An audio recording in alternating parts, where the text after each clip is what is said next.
ರಾಜ್ಯದಲ್ಲಿ ಕೆಲವು ದಿನಗಳಿಂದ ಕೆಲವು ತೀವ್ರ ಚಳಿ ಜನರನ್ನು ಕಾಡುತ್ತಿದೆ. ಆದಾಗಲೂ ಬೆಂಗಳೂರು ಸೇರಿದಂತೆ ವಿವಿಧ ಕಡೆ ಮಳೆಯಾಗುತ್ತಿದೆ. ಜನರು ಮಿಶ್ರ ಅನುಭವ ಪಡೆಯುತ್ತಿದ್ದಾರೆ.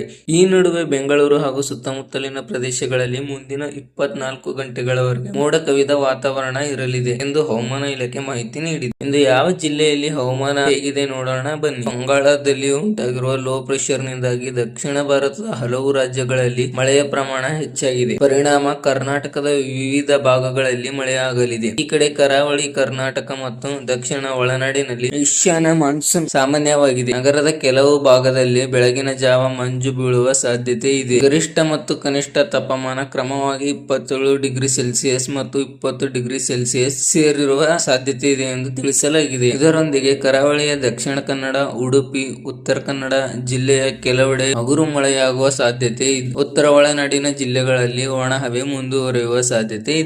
ದಕ್ಷಿಣ ಒಳನಾಡಿನ ಶಿವಮೊಗ್ಗ, ಮೈಸೂರು, ಚಾಮರಾಜನಗರ, ಚಿಕ್ಕಮಗಳೂರು, ಹಾಸನ, ಕೊಡಗು ಜಿಲ್ಲೆಗಳಲ್ಲಿ ಕೆಲವು ಕಡೆ ಹಗುರದಿಂದ ಸಾಧಾರಣ ಮಳೆಯಾಗುವ ಸಾಧ್ಯತೆ ಇದೆ ಎಂದು ಹವಾಮಾನ ಇಲಾಖೆ ಸ್ಪಷ್ಟ ಮಾಹಿತಿ ನೀಡಿದೆ. ಆದ ಕಾರಣ ಈ ತರದ ಹೆಚ್ಚಿನ ಮಳೆ ವಿಡಿಯೋಸ್ಗಳು ಮತ್ತು ನಿಮಗೆ ಸಹಾಯವಾಗುವ ವಿಡಿಯೋಗಳಿಗೋಸ್ಕರ ನಮ್ಮ ಚಾನೆಲ್ ಅನ್ನು ತಪ್ಪದೆ ಎಲ್ಲರೂ ಸಬ್ಸ್ಕ್ರೈಬ್ ಮಾಡಿ ಸಪೋರ್ಟ್ ಮಾಡಿ. Thank you so much. ಮತ್ತೆ ಸಿಗೋಣ ನೆಕ್ಸ್ಟ್ ವಿಡಿಯೋದಲ್ಲಿ. ಬಾಯ್.